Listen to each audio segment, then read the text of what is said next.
Fala galera, beleza? Começando aí mais uma live, nossa 11ª live, estamos entrando na nossa terceira semana das lives, hein? Então, a live de hoje muito legal também, a gente vai falar sobre injeção sequencial, semissequencial e simultânea. Vamos aguardar a galera entrar, o pessoal já está entrando aí, Fábio, boa noite, Alisson Cassol, William, Magno, Gabriel, boa noite. Alessandro entrando também, Marcelo Caresse entrando, Amadeu Saraiva, Jones Bósio, boa noite Marcelo, Alfredo entrando, Adriana Courão, forte abraço, Alfredo Bonilha, Matheus, legal, Denis VIP entrou também, show de bola, Jefinho entrou aí, forte abraço aí Jefinho, trocamos uma ideia, Jefinho que tem um projeto massa aí, muito legal. William, Breno, beleza. Então, galera, vamos começar então o nosso tópico de hoje. Então, qual que é a ideia da live de hoje, né? Então, relembrando, é a terceira live que a gente vai participar, terceira semana das lives, beleza? E nessa live de hoje, a gente vai falar sobre um tópico aí que a galera curte bastante, tá? Que são 3 tipos de gerenciamento, tanto de injeção e ignição, na verdade que é mais injeção, né? Sequencial, semissequencial e simultâneo, tá? De ignição a gente tem mais sequencial e semissequencial, tá? Então, hoje a gente vai ter uma live um pouco diferente, que o Vitor não vai participar, tá? Hoje é aniversário do Vitor, então o Vitor tá liberado aí, comendo um bolo aí. Então, se alguém quiser participar da live para fazer perguntas aí, tá? É só mandar um pedido aí que a gente coloca vocês na live aí pra gente trocar ideias. Beleza, galera? Então, vamos lá. O que eu separei para vocês, tá? Em primeiro lugar, mandem as perguntas aí que a gente vai marcando. Já vou marcar uma do Fábio aqui, ó. Vamos ver. Em algum momento, a injeção pode variar o modo de injeção sequencial, semi ou simultânea? Pode, com certeza, tá? Já vou explicar por quê, tá? Isso a primeira vez que eu vi foi em injeções programáveis, quando eu comecei a estudar a Motec, e eu acho que muitas injeções eletrônicas programáveis fazem isso, tá? Assim, ó, o Marcelo já mandou uma bem legal ali, sim, quando fica sem fase. Esse é uma das características, é uma das condições em que a ECU sozinha muda de sequencial para semi, né? Então, se ela tá funcionando ali, a gente já fez uma live falando sobre sensor de fase, né? Então, caso a gente o motor está funcionando sequencial e a gente perde a fase por um problema no sensor ou um problema no chicote, a ECU automaticamente ela volta, ela passa para semissequencial, né? Lógico que isso a gente depende de algumas outras coisas, como por exemplo a falha na roda fônica, né? Então a gente já deu exemplos aqui, a falha ou um dente adicional, relembrando, mas a gente já deu alguns exemplos aqui de motores que tem roda fônica no virabrequim sem falha, certo? Um exemplo clássico é o das motos Honda, né? CBR 600RR, CBR 1000RR, então são rodas fônicas 12 dentes, sem falha. Então se você tiver um problema no seu sensor de fase, o seu motor, eventualmente, ele vai perder, ele não tem como ele entrar em semissequencial, perfeito? Então, tem esse detalhe, né? Então, respondendo ao Juliano, qual é o tema de hoje? A gente vai falar sobre aspectos e diferenças sobre a injeção sequencial, da semissequencial e para simultânea, beleza? Então, assim, para falar em uma outra característica aí sobre quando a ECU muda de modo, né? Então, quem que falou aqui foi a pessoa, tanta coisa aqui que aparece aqui, mas falaram que se você tiver uma falha no sensor de fase, ela muda para semi-sequencial, fechou? E eu comentei sobre esse detalhe da roda fônica do virabrequim. Agora tem um outro exemplo que a ECU muda sozinho, tá? E isso aí eu vi quando eu trabalhava na Ford.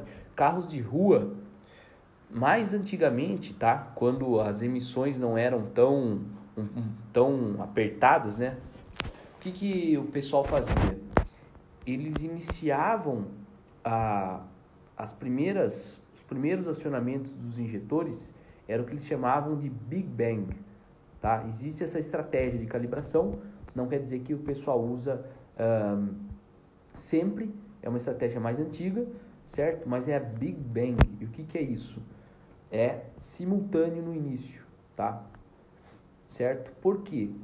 Pensa comigo o seguinte, vamos lembrar do tópico lá da segunda live, acho que a primeira foi controle de tração, a segunda foi de sensor de fase, né? E na live de sensor de fase, que inclusive está no YouTube, a gente falou muito sobre o sincronismo do motor, beleza? Então assim, ó, lembra comigo, para a gente sincronizar o motor, a gente precisa dos sinais do sensor de rotação e de fase, perfeito? Vamos pegar um exemplo de uma roda fônica da fase que a gente tem apenas um dente, tá?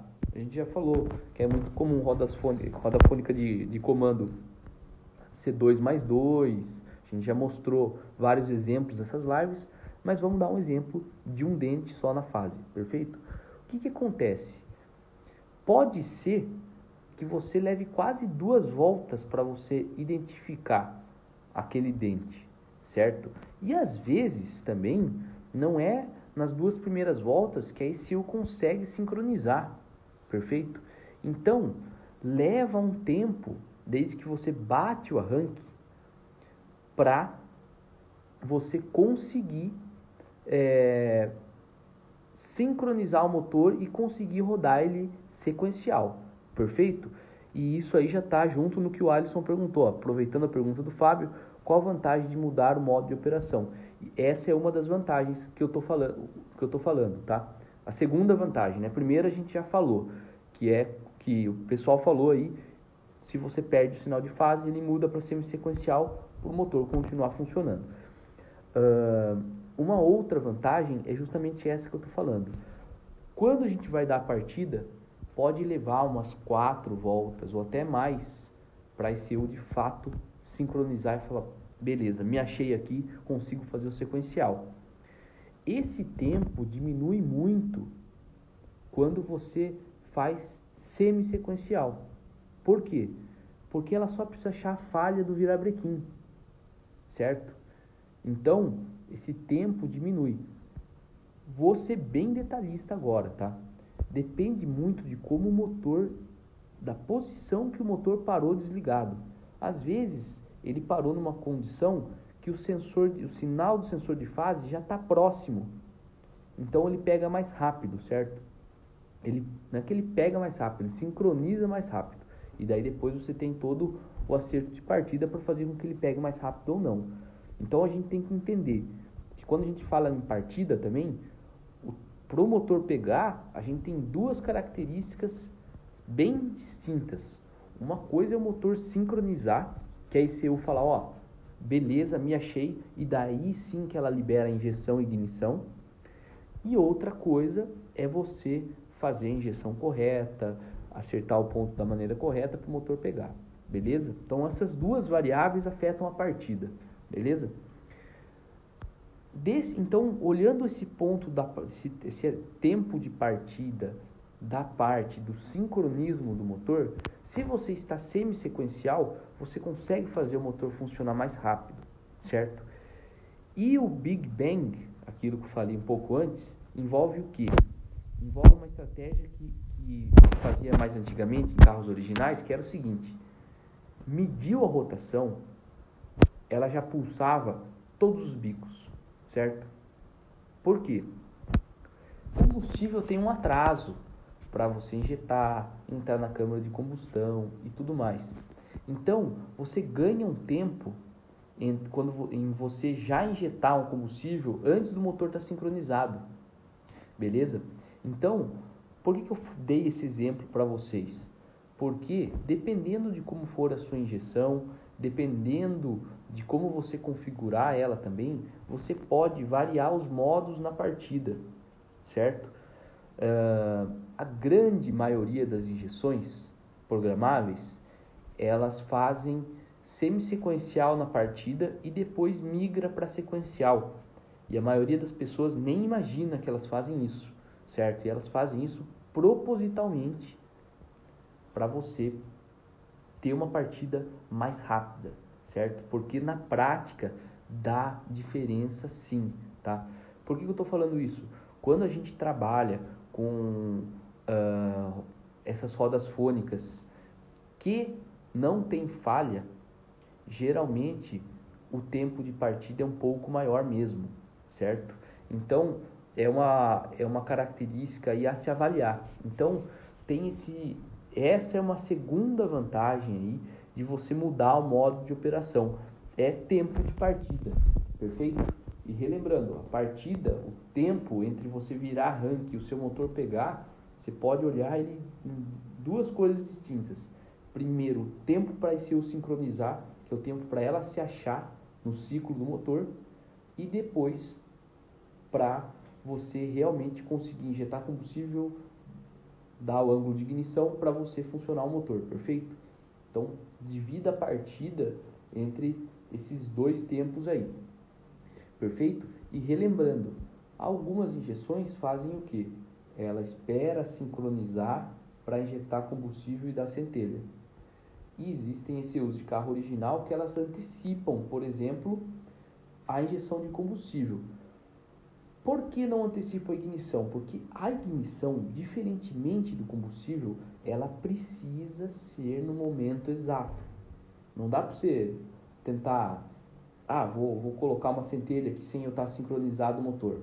Vai dar errado, perfeito? O combustível, ele tem momento certo de ser injetado? Tem. Por isso que você tem a configuração da fase de injeção. Porém, o motor funciona se você não tiver com a fase otimizada, perfeito? Você não precisa estar com a fase otimizada para o motor funcionar. Isso é um negócio assim que eu lembro que eu tinha muita dúvida quando eu não tinha experiência prática. Porque eu falava assim, beleza, vamos testar se a centelha está no momento certo ali com a pistola de ponto, né? Isso é um procedimento bem comum, para ver se o motor está no ponto. E daí eu falava, tá, mas se o cara, para fazer funcionar o motor, não é importante testar se o injetor 1 não está ligado na ordem certa? Vai que o cara mudou no chicote 1 com o 2.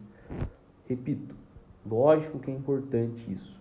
Eu já vi motores perderem potência pelo cara ter feito o chicote errado, certo? E tá com a ordem nos injetores errada. Mas por que isso é comum de acontecer? Muito importante, galera. Porque se você ligar os injetores na ordem errada, o seu motor vai funcionar. Ele vai funcionar. Eu lembro que nesse caso aí a gente foi acelerar um motor no dinamômetro e era um motor que a gente não tinha feito chicote, nada, e a gente só ia fazer o mapa. E daí o motor funcionava, certo? Só que o cara que montou o motor falou, beleza, tá funcionando, mas tem uma coisa estranha. Eu esperava ter um pouco mais de desempenho dele e tudo mais, e papapá. E na época, o cara tava trocando de ECU, não lembro que ECU que ele usava, e ele tava colocando uma ProTune, era da época que eu trabalhava na ProTune. E daí, a gente foi olhar, a gente falou, vamos tirar as velas para ver. E tinha diferença nas velas, certo? Na cor da vela. E daí a gente falou, primeira coisa, né? Putz, deve ter diferença na vazão dos injetores, vamos passar na máquina. E o cara falou, putz, não, eu já passei na máquina. Essa história é legal, galera. Bom, já passei na máquina. Falei, vamos tirar e vamos olhar, né? Daí o que aconteceu? A gente chegou lá, os injetores estavam todos iguais. Falei, porra, e agora, né? O que será que é?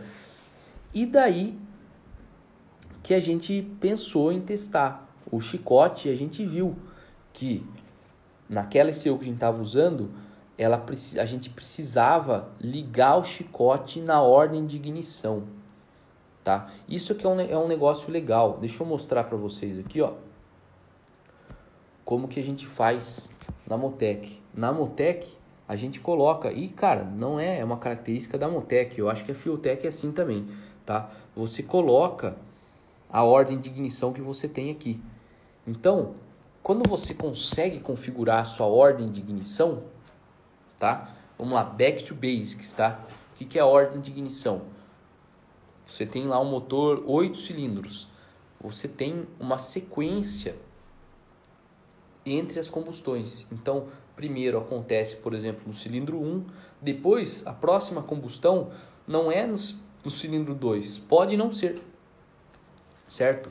Num V8, por exemplo, uma ordem de ignição comum, né? Não estou falando que todas de V8 é igual, mas uma ordem de ignição comum é a 18726543. Então, primeiro é o cilindro 1, depois é o 8, depois é o 7, depois é o 2 e assim por diante, certo? Então, quando você pode configurar a ordem de ignição no seu software, como que você liga as saídas de injeção e ignição? Você liga saída 1 no cilindro 1, saída 2 no cilindro 2, saída 3 no cilindro 3. Você liga na sequência, muito mais fácil, entendeu? Agora, tem algumas injeções que você não consegue configurar a ordem de ignição. É bem limitado por esse ponto. E daí você tem que fazer o chicote, você tem que ligar na ordem, certo? Então, por exemplo, saída 1, você liga no cilindro 1. A saída 2, você tem que ligar no segundo cilindro em combustão, que naquele V8 seria cilindro 8, certo? Então você precisa ligar nessa ordem. Naquele caso, o cara que fez o chicote, ele estava acostumado com ligar... na verdade, ele estava acostumado com ligar injeção simultânea. Então o cara não se preocupava com isso. Perfeito? Por quê? Uma saída acionava os 4 bicos. Perfeito? Então, acho que foi o primeiro chicote que o cara fez sequencial, e daí ele meio que se perdeu nisso aí. O que aconteceu? Ó, pensa comigo, vou tentar fazer um desenho aqui para mostrar para vocês. Pensem comigo.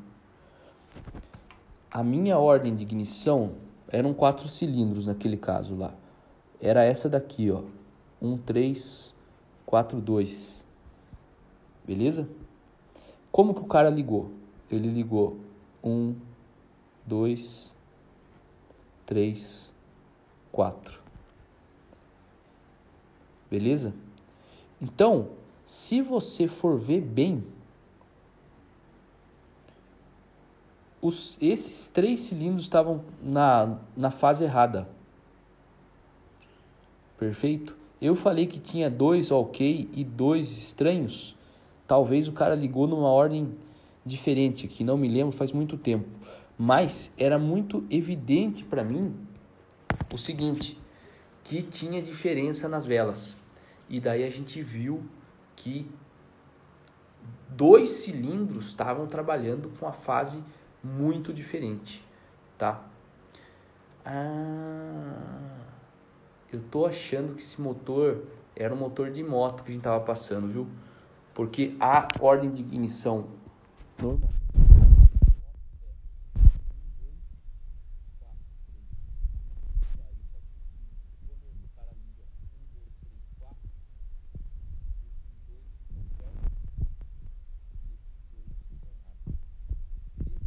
Mas eu acho que o mais importante é passar para vocês que se você deixar e ligar fora de ordem os seus injetores, o motor funciona, certo? Você vai mudar a qualidade da mistura, você vai mudar outros aspectos ali entre os cilindros, mas você vai ter combustão ali. Na ignição não, tem que ser no momento certo. Perfeito? Como eu contei tudo isso aqui para explicar, né, back to basics, o que é ordem de ignição, mas mostrar que se você você não precisa da ordem certa na injeção para funcionar o motor. Por isso que os caras lá mais antigamente usavam essa estratégia de Big Bang para injeção. Então, relembrando, algumas injeções fazem o seguinte: o cara começou a virar rank, começou a ter rotação no motor, começa a ter a ECU começa a sincronizar. Quando ela sincroniza, ele fala libera injeção e ignição. Algumas ECUs fazem o seguinte, elas fazem isso e a galera nem sabe. Vira e quando você mede rotação, ela fala, vamos funcionar esse motor semi-sequencial. E daí depois ela parte para sequencial, beleza? E daí isso você ganha um tempo aí, porque ele vira, espera achar a falha da roda fônica do virabrequim, achou a falha, sincroniza semi-sequencial e depois olha a fase. Vamos funcionar o motor. E tem essa outra ideia, que é o seguinte, o cara nem espera achar a falha do virabrequim.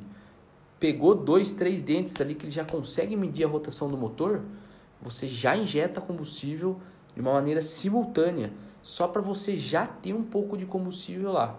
E daí quando sincroniza, você vem só com a centelha. Então você ganha tempo de partida aí, tá? É uma estratégia para reduzir tempo de partida. Muito usada em montadoras mais antigamente, certo? Porque por conta de emissões, às vezes o cara não consegue usar essa estratégia. Beleza? Então vamos olhar as perguntas aí. Vamos dar uma olhada nas perguntas. O Alisson Cassol falou, aproveitando a pergunta do Fábio, qual a vantagem de mudar o modo de operação? Então já falamos de duas. Uma, se você perde o sinal de fase, perfeito? Você muda automaticamente para semi-sequencial. E outra, de você ter uma partida mais rápida, perfeito? Você pode usar essas duas estratégias que eu falei aí. Beleza? Então vamos ver aqui o que a gente teve mais de pergunta. Olha o Jefinho aqui. Algumas injeções necessitam de pick and hold para trabalhar segunda bancada sequencial. Nesse caso, pode usar bico de alta impedância por estar usando pick and hold? Olha, não pode fazer isso, Jefinho. Assim, ó. Deixa eu fazer a seguinte pergunta. Você está falando dos módulos pick and hold, certo? Então, assim, ó, existem injeções, vamos lá, back to basics para a galera. Se a gente for olhar bicos de injeção indireta, a gente tem basicamente dois modelos, alta impedância e baixa impedância, sendo que o baixa impedância é o pick and hold, certo? Tem muitas injeções que fazem o acionamento do pick and hold direto, beleza? Um exemplo aqui é no software da Motec, a gente vai lá, configura que o injetor é pick and hold, a ECU já aciona o injetor pick and hold direto. Agora, existem ECUs que trabalham com um módulo separado do pick and hold. Então, como que funciona um pick and hold nesse caso? Então, por exemplo, você tem a sua ECU aqui, beleza? Ela manda os sinais de pick and hold. Então, sinais do injetor. Vamos supor que você tem 4 cilindros, tá? Ela manda 4 sinais para um módulo aqui de pick and hold, perfeito? E esse pick and hold que vai fazer o acionamento dos injetores. Acabando a caneta aqui. Perfeito? E aqui eu vou ter injetor 1, injetor 2, injetor 3, injetor 4. Beleza? O que esse módulo pick and hold ele faz? Como os injetores pick and hold também são conhecidos como baixa impedância. Perfeito? Vou falar aproximadamente aí para vocês, tá? Um bico de baixa impedância, ele tem aproximadamente aí de 1 a 3 ohms, tá? De resistência. E quando é um de alta, tá? Tô falando aproximadamente aí, tá? A gente pode ver de 12 a 15 ohms, já vi de 10, tá? O que muda a resistência? A resistência ela afeta direto na corrente, perfeito? Então o que acontece se a gente aplicar, por exemplo, 14 volts, que seria aproximadamente a tensão da bateria, num bico injetor que tem uma resistência aí de 1 ohm, tá? Aquela lei de Ohm lá que muita gente conhece, U igual a RI, a gente vai ter uma corrente de 14 amperes. É bastante coisa, né? Isso aqui gera o pique, né? Que é o famoso pique. Só que você não precisa manter esse nível de corrente alta para o injetor ficar aberto. E aí que entra o módulo pick and hold. Ele, depois do pique, ele faz o hold, que daí ele faz com que você tenha uma corrente menor no injetor, só para você manter o injetor aberto, perfeito? E daí por que eu expliquei tudo isso? Se você pegar um bico de alta impedância e colocar num módulo pick and hold, se você acionar ele como um pick and hold, você, na hora que a ICU falar, ela faz o pique, beleza, vai funcionar normal. Quando ela for dar o hold, talvez você tenha muita chance do seu injetor não permanecer aberto ou ele ficar oscilando e ficar variando a vazão, certo? Por quê?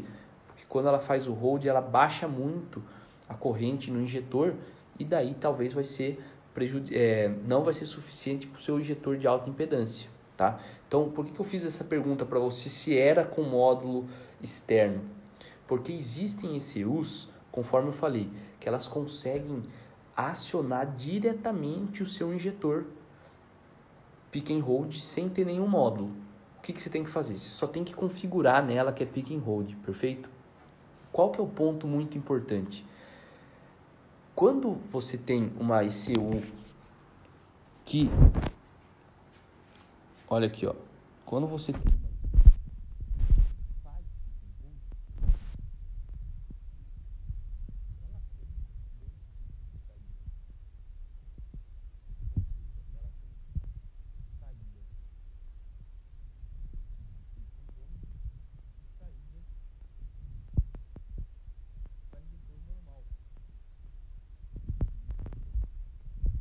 isso para vocês aqui no software.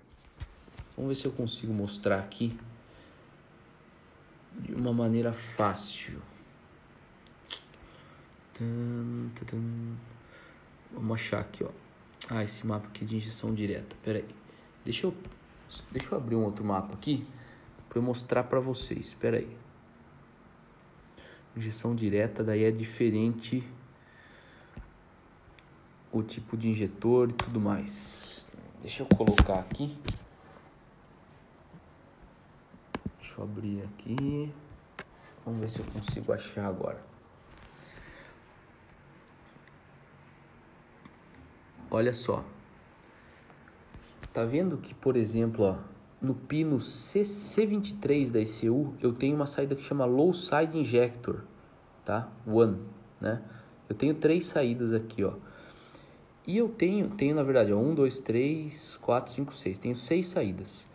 E aqui, ó, eu tenho mais saídas que chama Pick Hold Injector, beleza?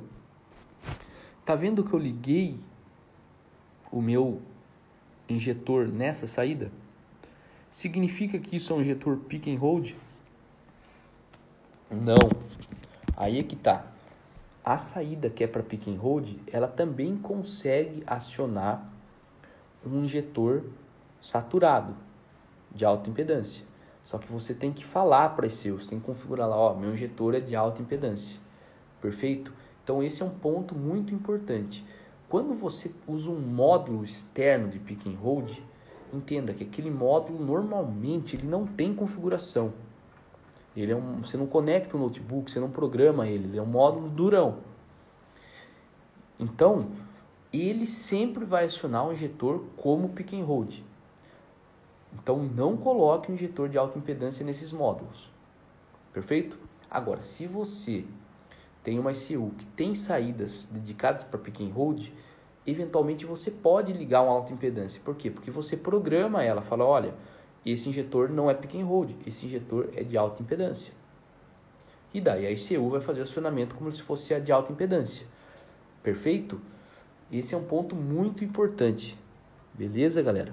Vamos seguir nas perguntas aqui. Vamos ver o que mais teve de pergunta para nós aí.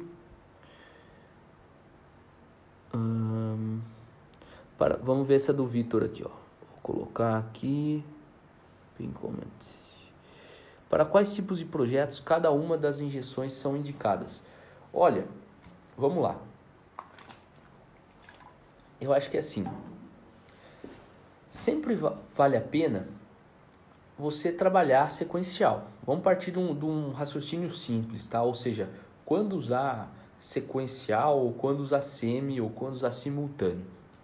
Olha, primeiro já vou dar a resposta mais fácil. Quando usar simultâneo, eu só usaria simultâneo se você tivesse de fato uma ECU que tem uma limitação que só consegue acionar desse jeito, certo? Só nesse caso. Fora isso, faça pelo menos semi-sequencial, certo? Porque não tem, entre simultâneo e semi-sequencial, você não precisa adicionar um sensor, como por exemplo, para fazer sequencial você precisa ter fase. Daí tem alguns motores que não tem sensor de fase, certo? E daí o cara tem que fazer uma adaptação e tudo mais. Então, para você escolher entre semi-sequencial e sequencial, você tem que olhar realmente se você tem o sensor, se vai valer a pena fazer a instalação, o custo disso. Tem diversas características importantes de você olhar. Agora, pensa comigo. Simultâneo e semi-sequencial são pequenas diferenças no chicote. Então, só vá para o simultâneo se a sua ECU só faz simultâneo. Daí não tem outra saída. Beleza? Agora, do ponto de vista de semi-sequencial para sequencial, tá? Quando usar um ou quando usar outro. É o seguinte, de novo, né? Muitas coisas que eu passo aqui, que eu compartilho com vocês, são pensamentos, reflexões, coisas que eu acho. Não são regras mandatórias, né? Mas pensa comigo. Numa das lives eu já comentei o esquema do carburador, certo? Então, se a gente for analisar um carburador funcionando, um carburador ele já faz meio que uma injeção sequencial, perfeito? Por quê? Porque o combustível, por mais que ele esteja passando lá em cima ali, na borboleta, ele não está indo para todos os cilindros. O combustível está indo para o que está com a válvula de admissão aberta, perfeito? Então, se a gente fosse fazer uma comparação, assim, um carburador ele já faz injeção sequencial. Então, por conta disso, eu sempre tento trabalhar de uma maneira sequencial, perfeito? Já que você está usando uma injeção eletrônica, faça sequencial, certo? Só que nem eu falei, é um balanço. Você tem que olhar e falar, e aí? Será que vai ser fácil a instalação? Vale a pena fazer a instalação do sensor de fase e tudo mais? Beleza, você tem que olhar. Tem algumas injeções, por exemplo, que não aceitam sinal de sensor indutivo na sua roda fônica do comando. Daí você tem que colocar um sensor Hall lá. E às vezes, pessoal, por mais que na teoria a gente fala, é só trocar o sensor e puxar uns 5 volts ou um 12 volts. Às vezes o sensor não encaixa, ele não fica na altura correta, ou ele não entra no furo. Então, sabe, não é um negócio simples. Eu lembro que uma vez eu estava usando uma injeção X lá, e eu não sabia disso. E naquela injeção, eu precisava ter um sinal Hall no comando. Senão ela não lia sinal indutivo. E daí eu entrei em contato com o suporte, os caras falaram pra mim assim, cara, você vai ter que trocar o sensor. Só que aquele sensor, cara, não era assim, trocar o sensor. Não é como você chegar num software e mudar uma configuração. Não existia um sensor Hall que encaixava naquele lugar, entendeu? Então, na prática, o negócio é mais complicado. Daí, assim, fora isso, o que eu tenho que são detalhes do dia a dia? Tem os detalhes técnicos e importantes, beleza? Do ponto de vista de ignição, a gente já comentou nessa live. você não tem nenhum ganho ou perda de desempenho de você trabalhar com ignição semi-sequencial ou sequencial. Não tem. Só que tem uma exceção. Alguém lembra da exceção que eu falei? Ó, galera, não façam isso, não usem ignição semi-sequencial nesse caso. Alguém lembra dessa exceção? Vamos ver se a galera lembra. Manda aí. Enquanto isso eu vou dando mais uma olhada na... A única coisa boa nos carburadores era a rapidez na partida. Exatamente, Juliano. Pega rápido. Vamos falar de RefSync hoje. Então, a gente está falando um pouco de RefSync, porque sempre que a gente fala de injeção sequencial, tem a ver, né, com RefSync. Mas o objetivo de hoje é a gente analisar essas diferenças entre esses modos de operação, né? Mas a fase vai depender do que você quer. Economia ou potência? Show de bola, Eduardo. Vamos comentar ligeiramente de fase hoje, que é o que a gente vai entrar agora, e é exatamente isso, tá? Exatamente isso que você falou. Vamos ver se alguém aí lembra. Deixa eu só olhando aqui os comentários. Vamos ver.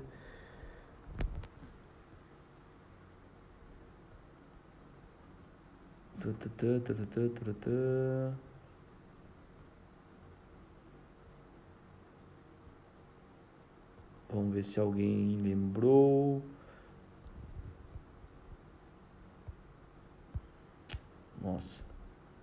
Aí, chique. Galera lembrou. Olha aí. Alto giro. Motores, exatamente isso aí, galera. Exatamente. Então, a gente tem essa limitação, que é o seguinte. Quando eu tô girando muito alto, eu tenho esse lance aí do duel o duel, por mais que ele seja pequeno, ele ocupa muito tempo no ciclo. Então, se você trabalhar semi-sequencial, não é uma boa ideia, beleza? Então, fora esse detalhe, não aconteceu outro caso também que eu tive que trabalhar realmente com ignição sequencial. Tem um outro detalhe muito importante que vale a pena comentar com vocês também, que é um caso de ignição semi-sequencial. Olha só que negócio interessante. Acho que muita gente aqui sabe sobre o overlap das válvulas, certo? O áudio aí tá ruim? Muita gente sabe do overlap, tá? Voltou o som aí, pessoal? Alô, alô, alô, alô. Vamos ver se voltou o som. Muita gente sabe do overlap, tá? O que é o overlap? É aquele momento... Estão ouvindo aí? Deve estar, né? É aquele momento onde a válvula de admissão e de exaustão estão abertas, as duas válvulas, perfeito? Agora pensem comigo. Quando tem uma ignição semi-sequencial,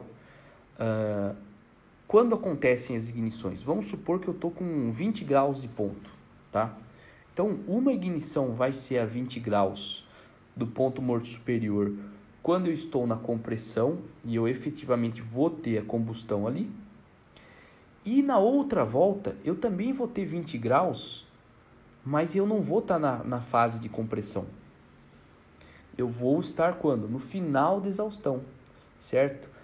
E você pode estar ali numa condição de overlap, certo? Ou seja, tanto a válvula de admissão como a de exaustão estão abertas, tá? Pensem comigo, eu vou contar uma coisa que já aconteceu em alguns motores, que eram motores que tinham bastante overlap e motores que trabalhavam com ignição sequencial, tá? Só que relembrando o que eu falei no início da live, na hora da partida, muitos fabricantes trabalham com a ignição semi-sequencial, perfeito? Daí o que acontecia?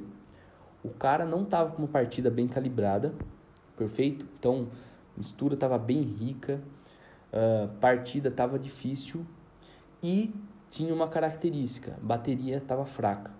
Quando a bateria está fraca, o que acontece? Diminui muito a rotação da partida. E daí, sabe o que acontecia? Eu vou falar na prática o que acontecia. Eu já vi isso acontecer umas 3 vezes. Chegava a dar um backfire na admissão de explodir o coletor de admissão. Já aconteceu isso comigo, ficou só caco no coletor de admissão. Estourou o coletor. Plau. E daí, isso aconteceu uma vez comigo, daí depois aconteceu a segunda, eu falei, vamos entender esse negócio aí. Por que tá acontecendo isso aí? E era justamente por conta disso, certo? O que acontecia? Você tava na partida, tava rico pra caramba, o motor não tava pegando, bateria fraca, girava lento demais. E como eu estava em semi-sequencial, eu tinha essa centelha perdida lá, que era quando eu estava em overlap, certo? E daí, como a rotação estava muito baixa, eu acabava tendo uma combustãozinha ali de maneira que estourava o pleno, tá? Isso aí eu já vi acontecer várias vezes. Então é um outro detalhe, né? Que essa centelha perdida, que não é na hora da combustão, ela pode ter esses efeitos colaterais, mas é só em condições que a rotação está muito baixa mesmo. Sabe quando você vai virar rank e faz... que o motor não gira livre? Às vezes que eu vi acontecer foi exatamente nessa condição. Então, tem esse detalhe aí. Vamos ver, teve mais perguntas aqui, pessoal. Vamos voltar uma pergunta por vez. Tá? Vamos lá. Éder Pindale, Roberto, grande guerreiro, tamo junto, Juninho. Depois compartilha aí, Juninho. Pô, o Juninho foi campeão ano passado, ele cuida do 65, que é um protótipo JR. É o carro mais rápido do Brasil. Trabalho fenomenal dos caras. Compartilha seu Instagram aí depois. Depois também vou mandar umas fotos desse projeto aí. É animal o projeto dos caras. Juninho que trabalha pra caramba. Vamos lá, o Jefinho falou aqui, ó.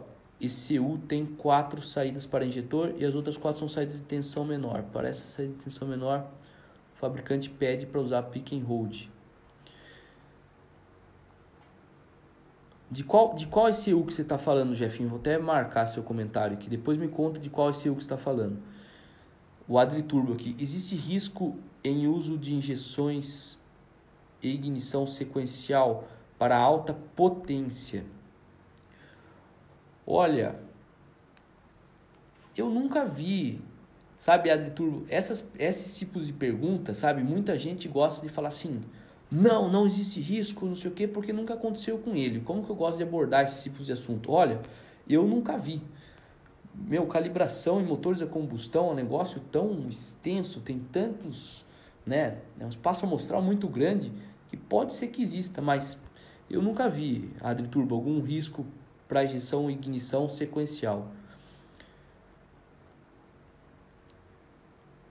O Jones Bose falou, lembra do modo sequencial forced. O que é o sequencial forced, Jones? Me dá um exemplo aí para eu relembrar. Vamos ver aqui o que o Fernando falou. Fernando Cardoso Borges. Roberto, você tem experiência com pesquisa de fase de injeção de dinamômetro? Se sim, poderia compartilhar? Sim. A gente pode, de repente, combinar uma live, tá? E esse é um tópico que a gente aborda bastante na parte 4 do nosso curso, que é a parte do dinamômetro. Eu vou compartilhar assim, ó, pra gente não fugir muito do tema, só para dar um norte para vocês. A fase de injeção vai determinar exatamente quando você termina a injeção ou você começa a injeção, certo? Então, a fase de injeção é um ângulo que você escolhe. Assim como no avanço você escolhe quando você dá a centelha, na injeção, como o injetor fica muito tempo aberto, você tem que escolher. Ou é um ângulo que termina, ou um ângulo que começa a injeção. Beleza? E muita gente já falou para mim assim, cara, eu já pesquisei fase no dinamômetro, não mudou nada, não me mudou nada, cara.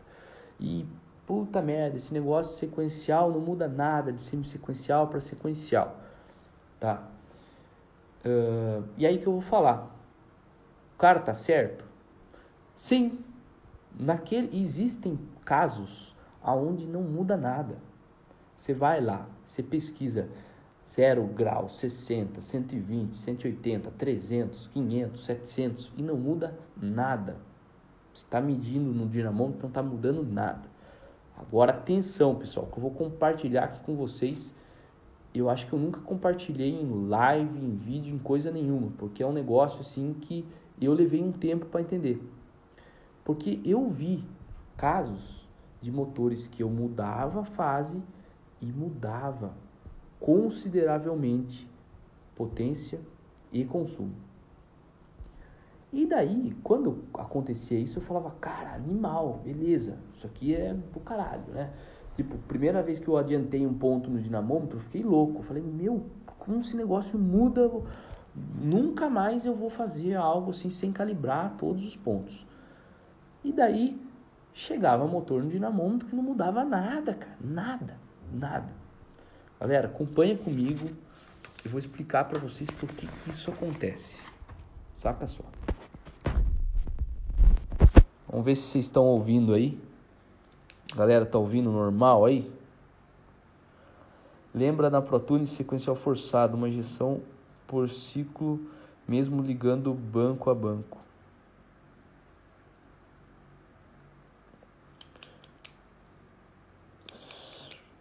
Cara, não lembro, Jones, o que é uma injeção por ciclo, mesmo ligando banco a banco. Não me lembro dessa opção.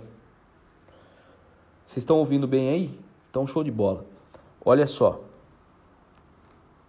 Vou fazer um desenho aqui, peraí, que é duro mostrar com o celular, tá? O que eu fiz aqui, ó? 1, 2. Isso aqui são 2 voltas do virabrequim, perfeito? E isso aqui é um ciclo motor, beleza? Um ciclo motor, fechou? Beleza. O que acontece? Se eu falar que isso aqui são 2 voltas, isso aqui a gente já falou nas lives, né? Quanto que é o tempo de 2 voltas? Depende da sua rotação, beleza? Depende da sua rotação. Obviamente, se tiver numa rotação alta, você vai ter um tempo muito curto, né? 2 voltas do virabrequim é muito rápido a 15.000 RPM. Agora você está virando o arranque, leva muito tempo. Então entenda que esse tempo é variável, perfeito? O que acontece? Às vezes, o cara está fazendo uma pesquisa de fase. E o que é fase do motor? Vamos mostrar aqui na prática. Vamos supor que aqui eu defino que a minha injeção vai ser aqui, ó.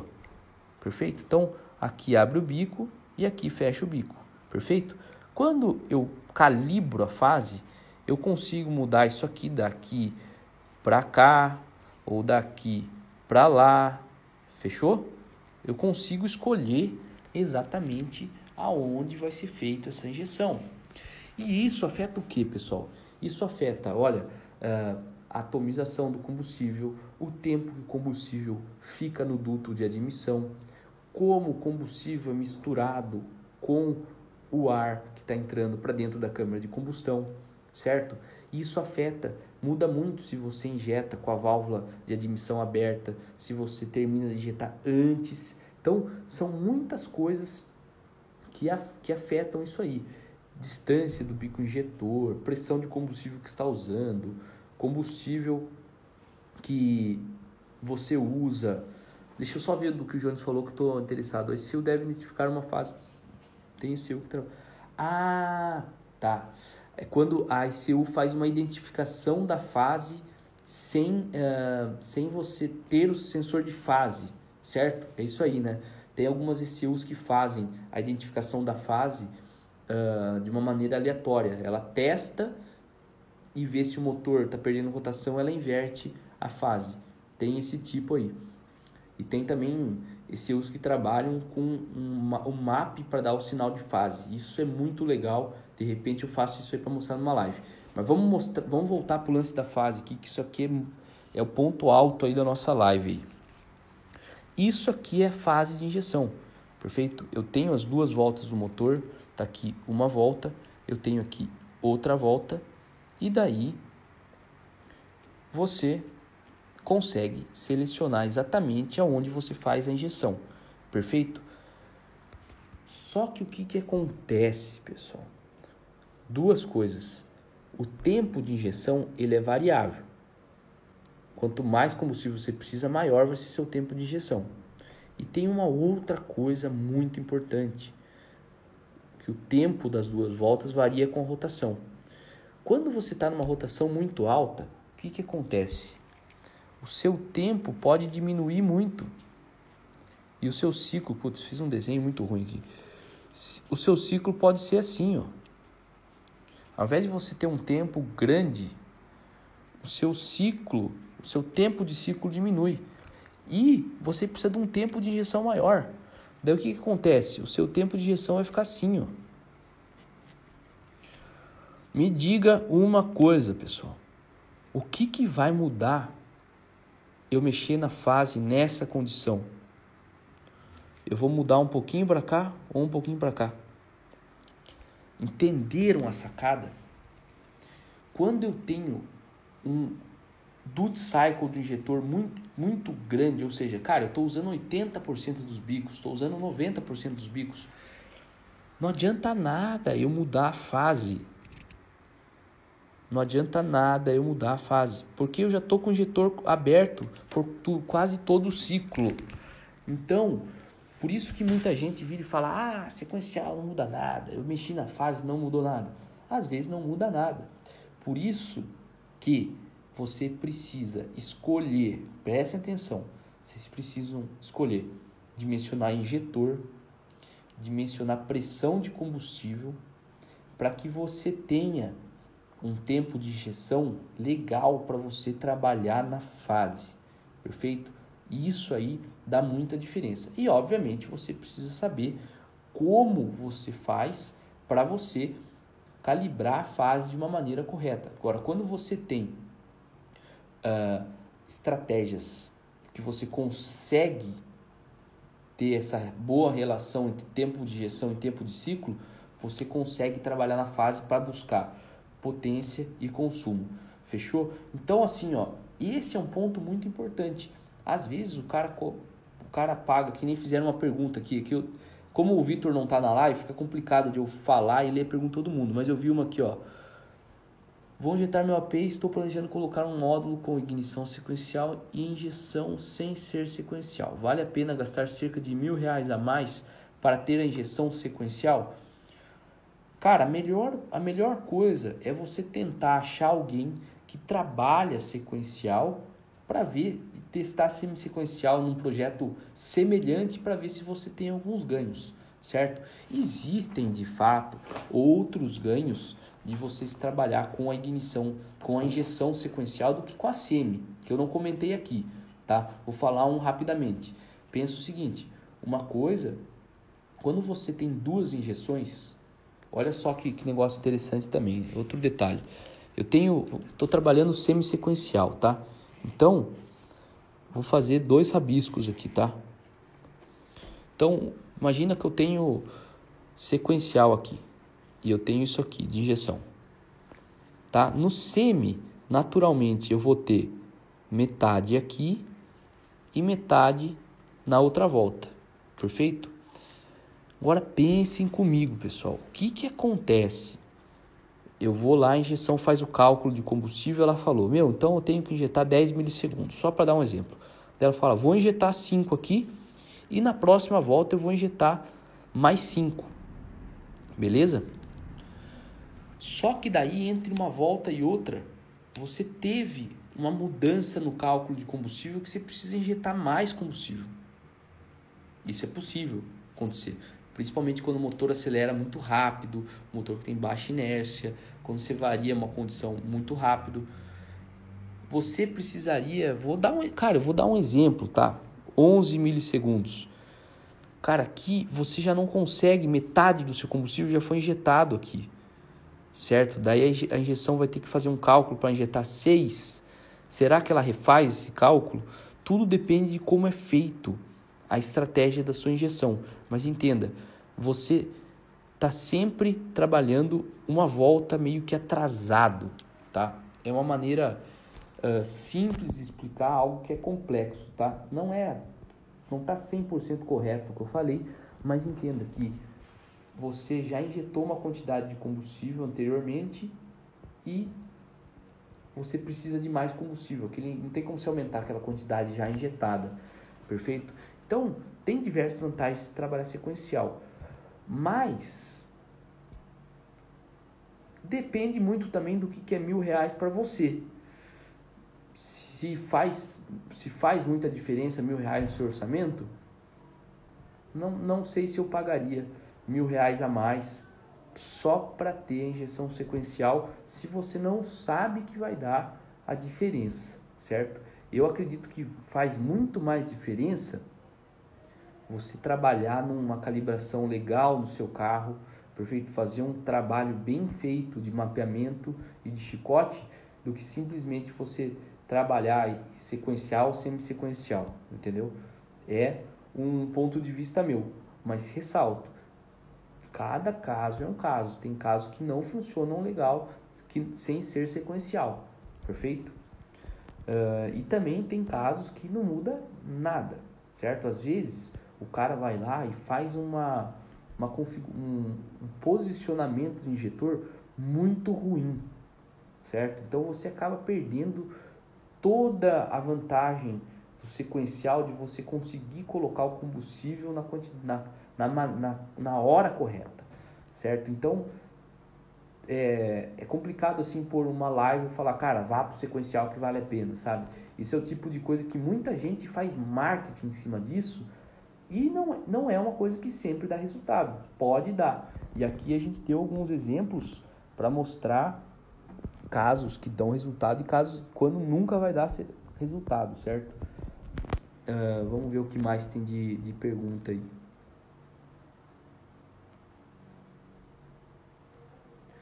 A rápida muda automaticamente de sequencial para semi?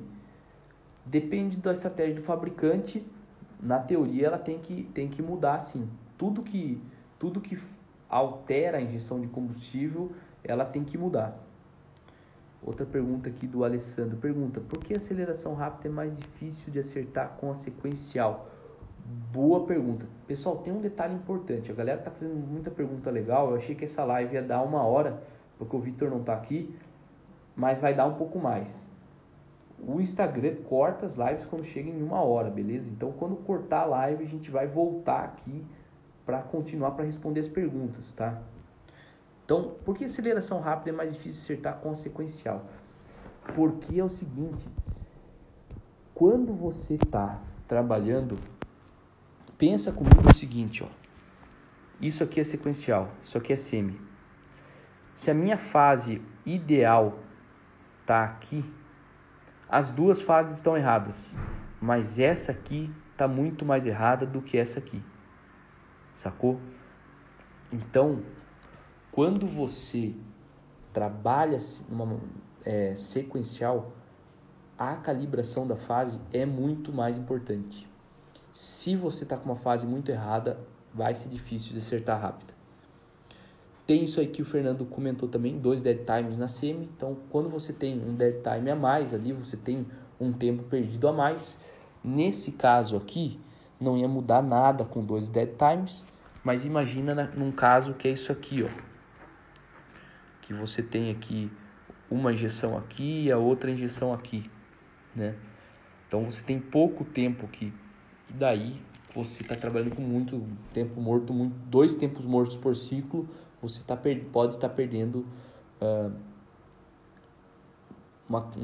você pode estar perdendo um tempo importante ali que você não tem, né? O que o Jones comentou aqui, esse é um dos problemas de sistemas simultâneos não serem tão regulares, muito sensíveis à variação. Exatamente, Jones. E o que o Juliano falou, então é normal o tempo de injeção na sequencial ficar maior do que na semi? Sim, o tempo de injeção vai ser aproximadamente o dobro, certo? A diferença, ele é igual no ciclo. Quando você olha em 2 voltas, o tempo é aproximadamente igual. Agora, quando você olha o tempo de uma injeção na sequencial, é aproximadamente o dobro. Beleza? Na injeção direta, como funciona a fase? Boa pergunta do Eduardo. A gente vai falar isso na live, vai ter uma live. Pessoal, o Instagram vai cortar agora, eu vou voltar respondendo essa pergunta do Eduardo.